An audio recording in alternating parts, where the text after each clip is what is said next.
cosas del mundo, ocurrieron muchas situaciones donde Dios estaba presente y que no nos dábamos cuenta, porque creíamos que eran casualidades de la vida, que era la suerte, o que era la mala suerte, o que eran las cosas del destino.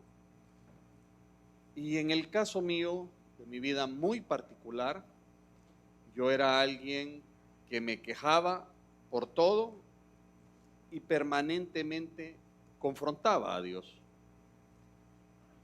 Yo permanentemente confrontaba a Dios desde muy chico.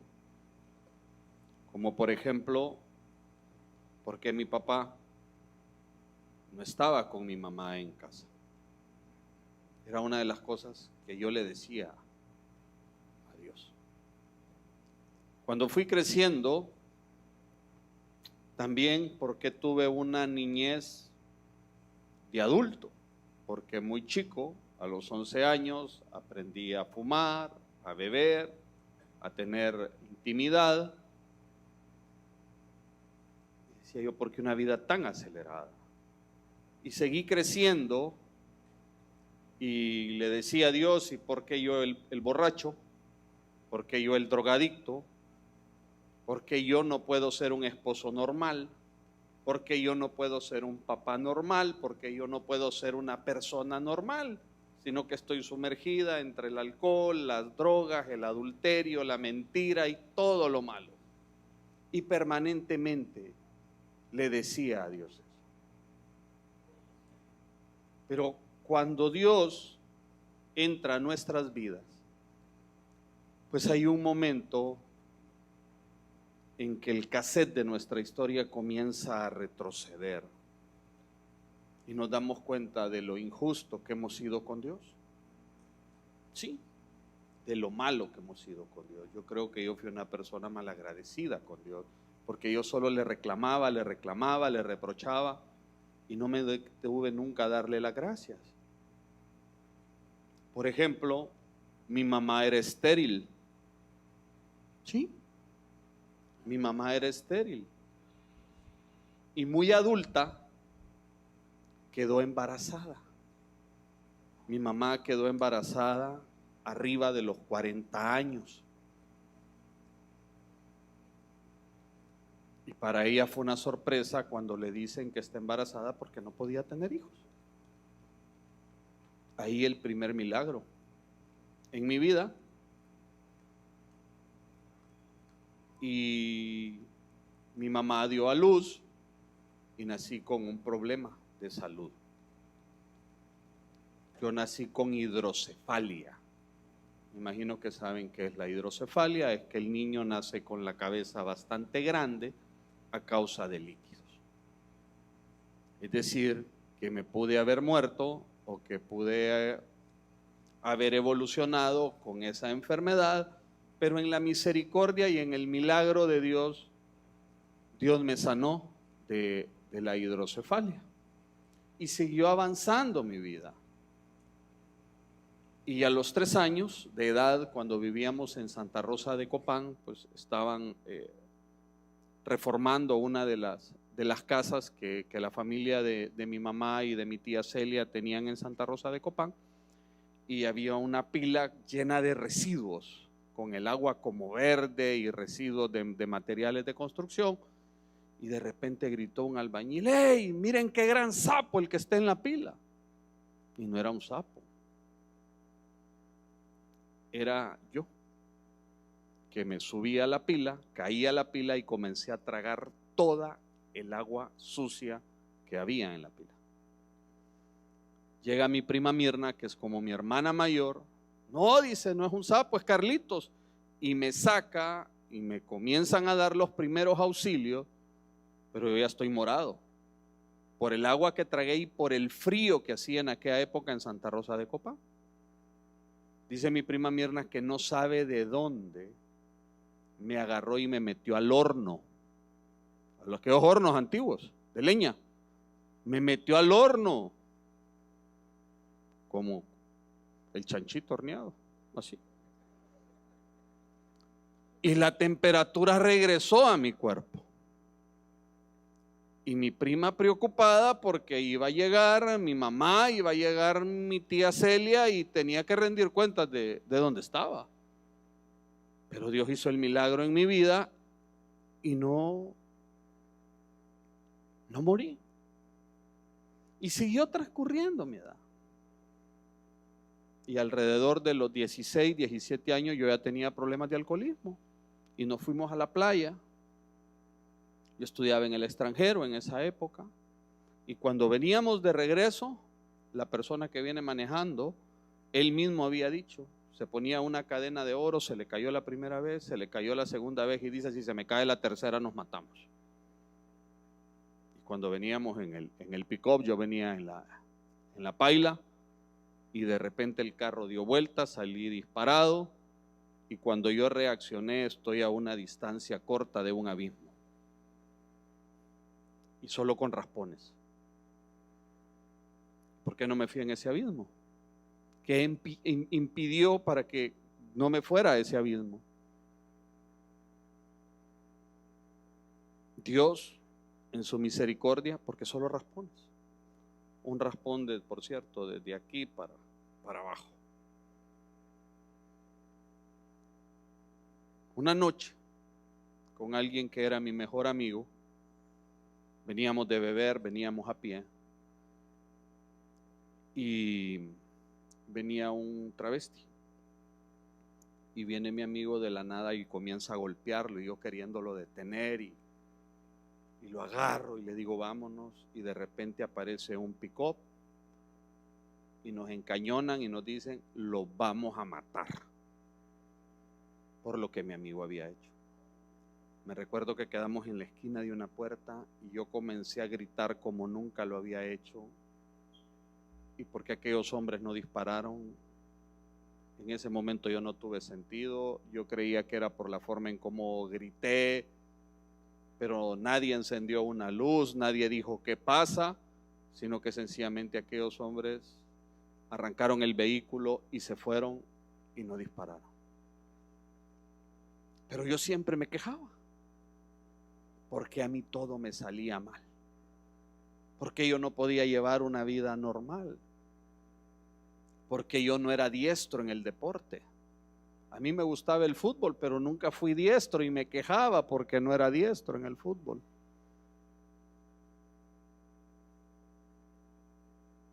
Me gradué con buenas calificaciones del colegio. Era un alumno distinguido, pero me quejaba por todo. Y siguió avanzando mi vida. Entro a la universidad, cometo el error de consumir cocaína. Estuve hospitalizado 2 veces por sobredosis de cocaína. La última vez que inhalé me dieron calambres en el cerebro, o sea, me tuve que haber muerto por una sobredosis de droga. Y Dios en su misericordia me cuidó. Pero todo lo que les he estado hablando ahorita son cosas que uno está lúcido, ¿verdad? Que uno sabe. Pero en cuántas ocasiones Dios nos ha cuidado y nos venimos a dar cuenta en el tiempo. Bueno, en esa vida desordenada que yo llevaba, un día el pastor Rafael Ismael Paz, a quien le tengo todo mi cariño y mi amor por la forma en cómo él nos apoyó, y especialmente apoyó a Doris, y muchos hermanos aquí apoyaron a mi amada esposa cuando ella andaba en esa vida loca.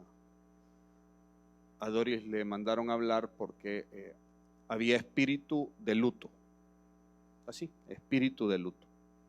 Y un grupo de hermanos comenzaron a interceder, a orar, porque había espíritu de viudez. Una situación fuerte que se vivía en el hogar, y por supuesto, si llegó a mis oídos, yo decía, me quieren manipular. Qué forma más absurda en cómo me quieren hacer llegar a la iglesia. Porque para mí,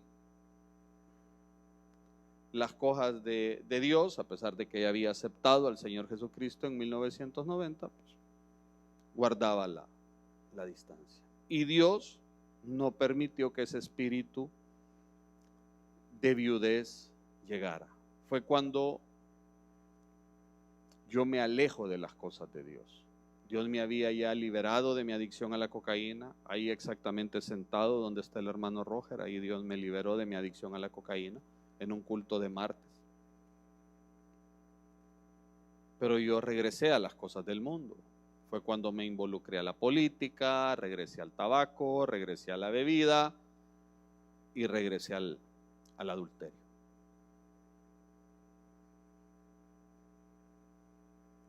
Lleva de nuevo una vida desordenada.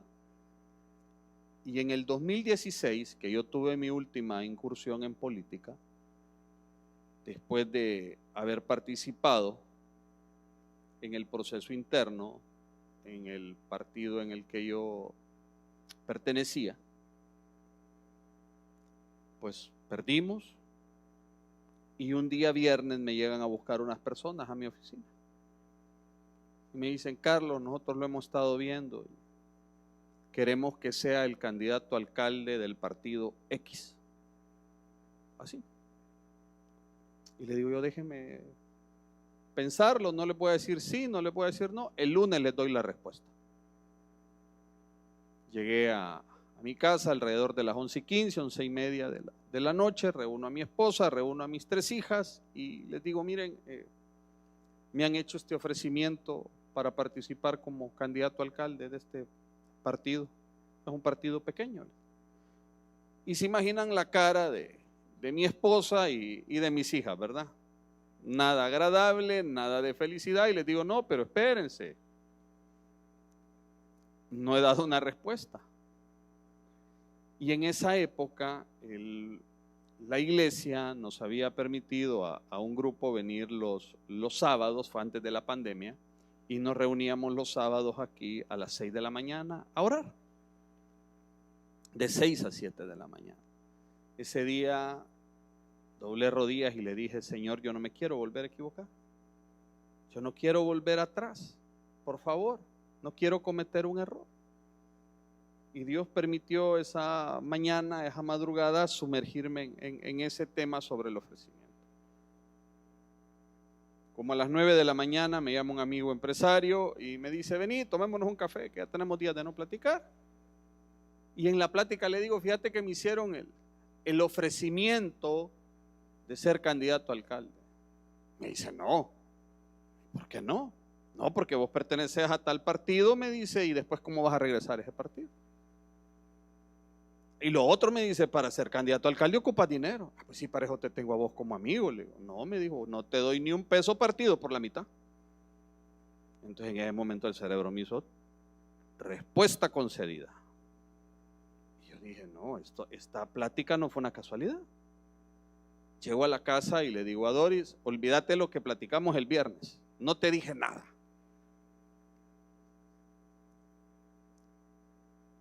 Pero junto a eso se estaba dando algo paralelo que yo no lo sabía. Yo me vengo a dar cuenta después. No sé quién es la hermana de aquí de la iglesia. Por alguna razón nunca me lo han querido decir. Pero aquí hay una hermana que tuvo una visión conmigo de que a mí Dios me iba a cortar si yo seguía en política. Pero yo con esto me vine a dar cuenta al tiempo. Y ahí es donde uno reflexiona: cómo es que yo me pasaba quejando y Dios tenía misericordia. Y la misericordia de Dios fue tal que el día que yo regresé de nuevo a la iglesia, un día viernes, en la profecía que daba la hermana Victoria, decía Dios: hasta hoy he sostenido a tu familia en la palma de mi mano. A partir de hoy tú eres responsable de tu familia. Y de repente en la profecía dice el Señor: y no te corté por las oraciones permanentes que habían sobre tu persona.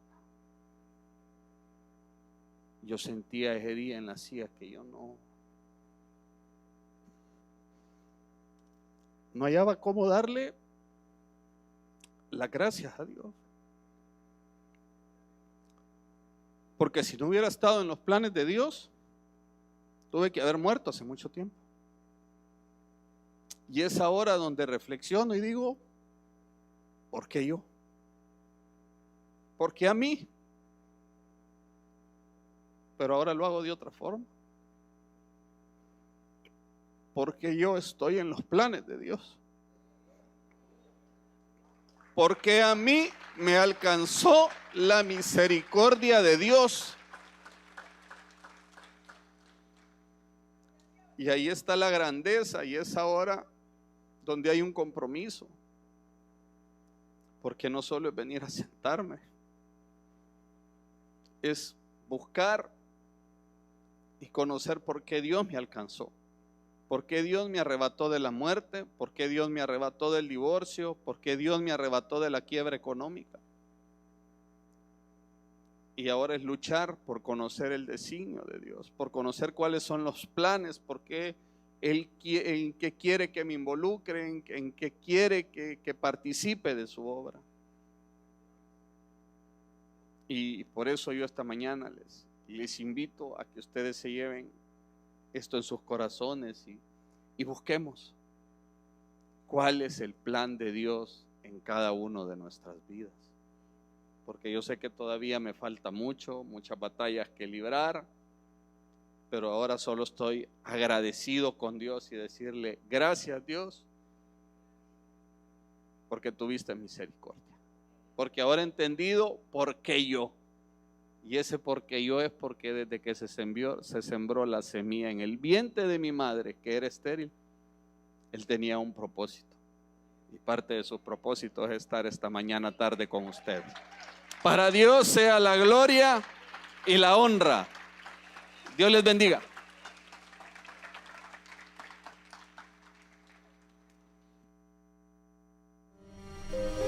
A los 50 nacer es una victoria grande. También mi madre me tuvo a los 44 años.